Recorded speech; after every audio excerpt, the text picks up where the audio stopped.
같이 읽겠습니다.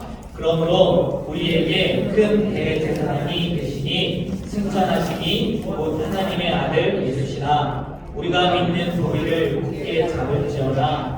우리에게 있는 대제사장은 우리의 연약함을 동정하지 못하시리가 아니요 모든 일에 우리와 똑같이 시험을 받으시리로되 죄는 없으시니라. 그러므로 우리는 긍휼하심을 받고 때를 따라 돕는 은혜를 얻기 위하여 은혜의 보좌 앞에 담대히 나아갈 것이니라. 아멘. 우리 16절 말씀 다시 한번 16절 마지막 말씀 다시 한번 읽어볼까요? 그러므로 우리는 긍휼하심을 받고 때를 따라 돕는 은혜를 얻기 위하여 은혜의 보좌 앞에 담대히 나아갈 것이니라. 아멘. 아멘이십니까? 네. 그러므로 우리는 다시 띄워주세요. 그러므로 우리는 뭐래요? 네? 긍휼하심을 받고 때를 따라 뭘 얻기 위해서요? 돕는 은혜를 얻기 위해서 은혜의 보좌 앞에 담대히 나아가는. 여러분 그 은혜를 얻기 위해 이 자리에 나오실 줄 있습니다. 근데 그냥 돌아가면 되겠어요? 안 되죠. 그냥 돌아가지 않았으면 좋겠어요. 이 시간 모두 다 하나님 만나러 돌아갔으면 좋겠어요. 하나님께서 들려주시는 음성부터 돌아갔으면 좋겠어요. 그냥 금요일 심야예배 시간이 되었으니까 가야지 안 보이면은 또 목사님이 또 전화는 하지 않을까, 네? 연락은 하지 않을까, 이런 고민 때문에 오신 건 아니잖아요. 하나님 만나러 오신 거잖아요. 오늘 말씀의 제목이요 믿음의 삶이에요. 믿음의 삶. 금요일마다 이제 믿음의 삶이 어떤 삶인지 매주 나누려고 하거든요. 결론적으로 말씀드리면 오늘 믿음의 삶 첫 번째는요 이겁니다. 첫 번째 복음만을 붙잡아야 됩니다. 뭐라고요? 복음만. 다른 말로 하나님의 말씀, 진리의 말씀만 붙잡으셔야 됩니다. 믿음의 삶. 그리고 두 번째 뭐냐면요, 오늘 말씀해 보니까 예수님도요 우리의 연약함을 동정하지 못하실 리가 아니시래요. 동정할 수 있다는 거예요. 그래서 담대하게 예수님 앞에 나와서 우리의 아픔을, 우리의 고통을 고하라는 거거든요. 그런데 우리가 그걸로만 끝나지 말고 우리가 믿음의 삶, 복음만을 붙잡고 또 하나는 어떤 삶을 살아야 되냐? 예수님처럼 우리도 우리가 받은 고난을 통해서 다른 사람을 위로하는 사람이 되어야 된다는 거예요. 이게 오늘 다 이 말씀 가운데 있는 결론입니다. 결론.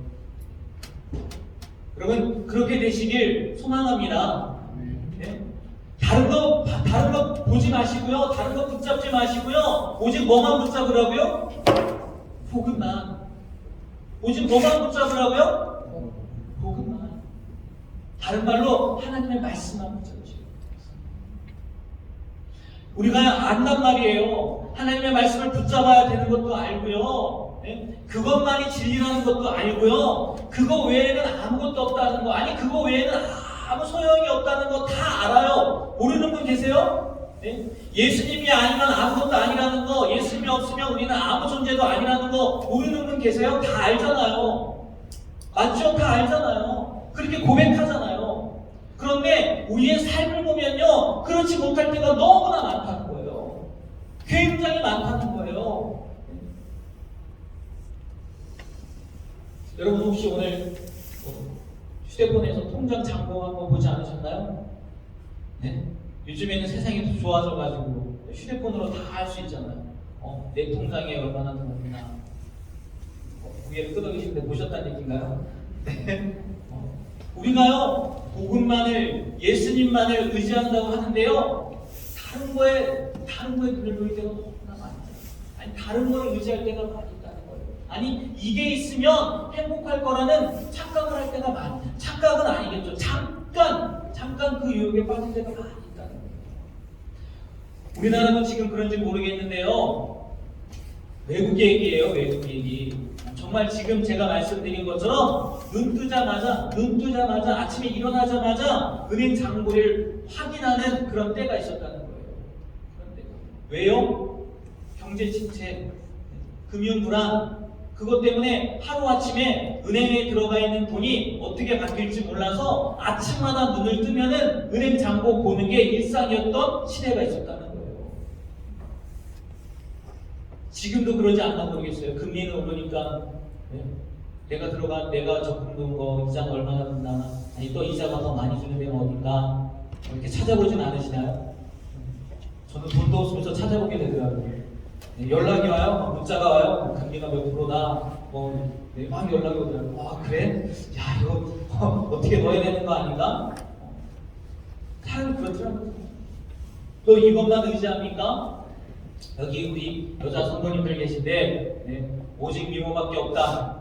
네, 그래서 나는 이뻐질 거야. 다이어트 하시고 네, 또 좋은 병원도 찾아다니시고 그러지는 않으시나요? 그래 남는 건 얼굴밖에 없어. 그래도 얼굴이라도 예뻐야지. 외모라도 가꿔야지. 그러지 않느냐?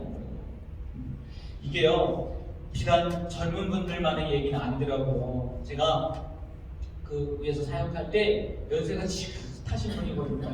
80이 넘으셨던 것 같아요. 80이. 그럼에도 불구하고요, 네, 좋은 거 찾아다니고, 네, 좋은 것 있다면 가고 막 그러시더라고요. 우리는요, 하나님만 의지해야 된다고, 예수님만 바라봐야 된다고, 그게 우리의 행복이고 우리의 전부라고 이야기하고 고백하면서도요, 세상의 것들을요, 바라보게 됩니다. 세상의 것들을 쫓는다는 거예요. 그게 믿음의 삶이잖아요. 아니라는 거죠. 다시 한번 말씀드립니다. 우리가 믿음의 삶, 오직 무엇만 바라보라고요? 복음만 바라보라고요. 그리고 그것과 좀 상관은 없는 말씀이죠. 오늘 말씀에 보면 계속해서 반복해서 읽었지만 우리 다시 한번 우리 말씀을 보는데요. 15절 말씀 한번 볼게요. 15절 말씀. 15절 말씀 한번 띄워주시겠어요? 찾아서 15절 말씀입니다. 네, 띄워주시겠어요? 15절 우리 부분 됐나요? 안 됐나요? 제가 읽어드릴까요? 그럼요. 제가 읽어드릴게요. 우리에게 있는 대제사장은 우리의 연약함을 동정하지 못하실 이가 아니요. 같이 읽을까요? 모든 일에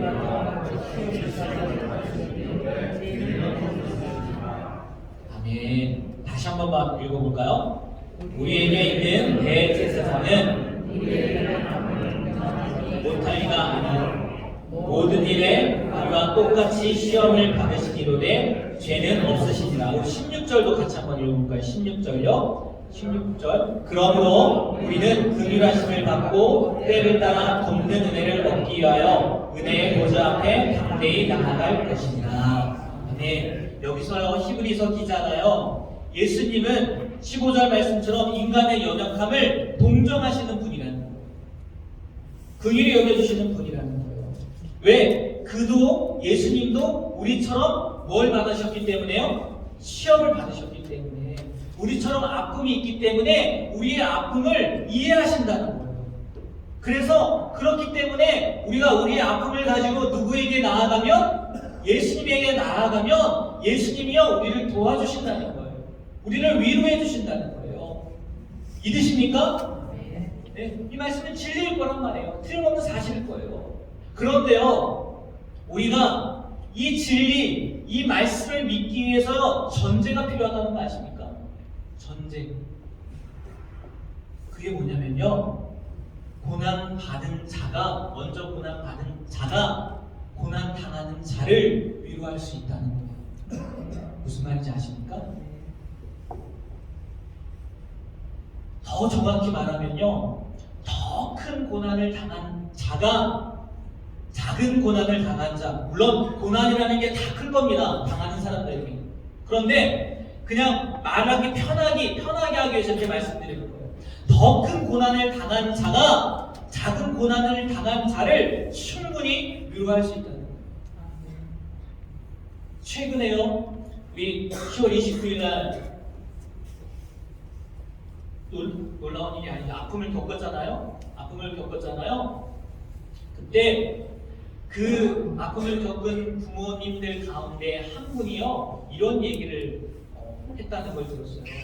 세월호 사건이 있었을 때 시간이 해결해 줄 겁니다 라는 말을 했다는 게 너무나 죄송스럽다는 거예요. 너무나 죄송스러워요.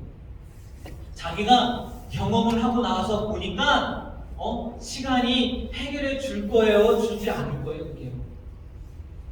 주지 못한다는 걸 본인이 느꼈다는 거죠. 그 일을 겪지 못했을 때는 전혀 몰랐어요. 근데 겪고 나니까 그 마음이, 그 아픔이 얼마나 큰지 알게 되었다는 거죠. 생각해 보세요, 여러분. 이건 정말 큰 이야기를 했지만 어떤 사람이, 아니 여러분이 생사가 달린 수술을 해야 돼요. 그래서 그 수술을 앞두고 수술을 받기 위해서 들어가려고 해요. 수술실에. 어떤 사람의 말이 위로가 될 것 같습니까? 병원을 한 번도 가지 않은 사람의 말이 위로가 될 것 같아요? 아니면 나보다 더 큰 죽을 고비를 한 번이 아니라 몇 번이나 넘긴 사람의 말이 위로가 될 것 같아요? 당연히 후자 아니겠습니까? 당연히 후자겠죠. 우리 청년들 한번 생각해 보세요. 대학 진학을 실패한 사람에게요, 어떤 말이 위로가 되겠어요? 그런데 재수하고 삼수하고 사수하고 이렇게 몇 번이나 시험에 떨어졌다가 합격한 사람이 위로하면은요, 그 사람의 위로는 어느 정도 될 거라는 거예요. 사업에 실패한 것도 마찬가지 아니겠습니까? 한번 사업에 실패한 사람에게는요, 수없는 사업을 실패했지만 그럼에도 불구하고 그 어려움에서 일어나는 사람의 말이 위로가 되지, 한 번도 경험하지 못한 사람의 말이 위로가 되겠느냐. 그리고 사단의 유혹을 이기지 못해서 갈팡질팡하는 사람에게요, 수없는 유혹에도 불구하고 그 말씀으로 승리한 사람의 말이 위로가 되지, 그런 유혹 한 번도 안 받아보고 그냥 평탄하게 살았던 사람의 말이 위로가 되겠네요. 아마 다 동의하실 거예요. 그러니까요, 오늘 예수님께서 어떻게 우리의 위로자가 될 수 있나, 우리의 아픔을 동정할 수 있나, 가만히 한번 생각해 보세요. 예수님은요, 진짜 그 모든 걸 다 경험했다고 해요. 사단의 유혹도 경험했죠. 동족의 핍박도 경험했죠. 제자들의 배신도 경험했죠. 심지어는요, 가족들, 예수님의 동생들에게 미쳤다는 얘기 들었잖아요. 미쳤다는 얘기. 그리고 그게 끝입니까? 그게 끝이 아니잖아요. 십자가의 죽음까지 당하셨어요. 그만큼 억울한 사람이 누가 있겠어요? 그만큼 아픔을 겪은 사람이 누가 있겠냐. 그러니까 이렇게 모든 고난을 당하신 그 예수님이기 때문에 우리가 그 예수님의 위로를 받았을 때 위로가 되는 거잖아요. 그렇지 않습니까?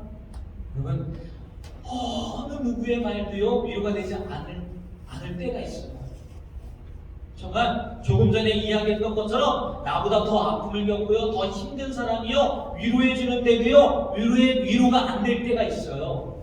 그런데 그 위로가 안 될 때요, 딱 한마디 누구에게 들으면 위로가 되는지 아세요? 하나님 들어요. 성령님 들어요. 예수님이 들어요. 그런 경험 있으신가요?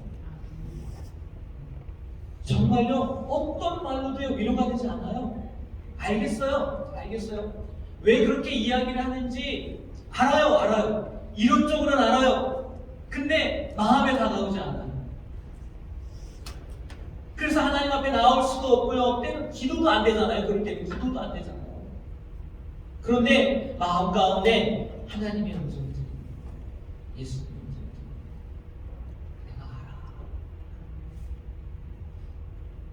내가 알아. 아마 여기 앉아 계신 분들 가운데 많은 분들이요, 그런 예수님의 음성을 들어보셨을 것 같아요.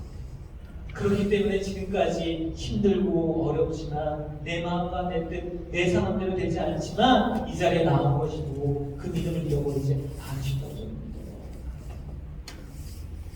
여러분, 방언은요, 우리가 믿음의 삶, 우리는 먼저 그것을 경험한 사람들이잖아요. 먼저 경험한 사람들이죠. 우리처럼 똑같은 아픔이 있는 분들, 똑같은 문제가 있는 분들 물론 우리의 말로 또 우리의 행동으로 그들을 위로하면 좋을 것 같아요. 그런 사람이 되면 좋을 것 같아요. 그런데 그러지 못할 때도 있단 말이에요. 그러지 못할 때도 있단 말이에요. 그럼 어떻게 해야 될까요? 우리가 만난 예수님, 우리에게 다가와 주신 그 예수님을 그분도 만날 수 있게 해달라고 우리가 뭐 해야 되겠어요? 중보해야 되는 거 아니겠어요? 기도해야 되는 거 아니겠어요? 우리 안에서 끝나면 좋겠지만 그렇지 않다면 그 단계까지 가야 되는 거 아니겠는 거. 바라는군요. 우리 중학교의 모든 성도들이 복음 안에 그 진리만을 붙잡고 흔들리지 않는 믿음을 가지고 살아가시고 우리가 힘들고 아픔을 겪었을 때 우리의 위로가 되어주신 그 예수님을 만난 것처럼 또 다른 누군가에게 위로자가 되어주시고 그것도 안 된다면 그분들도 내가 만난 예수님을 만날 수 있도록 중보할 수 있는 그런 중보자의 역할을 감당해낼 수 있는 우리 중앙교회 모든 성도님들이 되셨으면 좋겠어요. 정말 그렇게 됐으면 좋겠어요.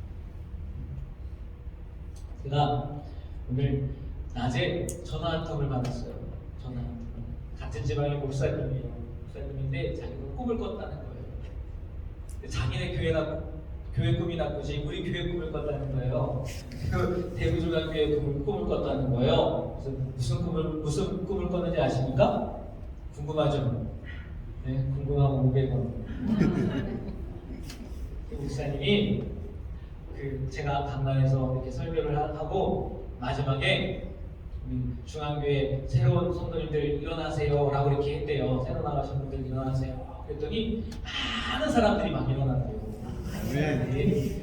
그러면서 목사님 대구중앙교회에서 목사님 통해서 큰일을 하실 것 같아요. 목사님 힘내세요. 이렇게 얘기를 해주시더라고요. 그래서 웃으면서 아니 왜 남의 교회 꿈을 왜 목사님이 꾸세요? 막 이렇게 했는데 너무 위로가 되더라고요. 여러분 우리가요 정말 누군가에게요 위로자가 되었으면 좋겠어요. 그것도 아니면 뭐가요? 중보자가 되었으면 좋겠어요. 그래서 우리 교회 안에 또 우리 교회가 아니더라도 내가 만나는 누군가에게 예수님의 그 마음을 예수님의 음성을 들려줄 수 있는 보여줄 수 있는 귀한 삶을 살아가시게 되는 그 중앙의 모든 성도들이 되시길 주님으로 부탁드립니다. 네.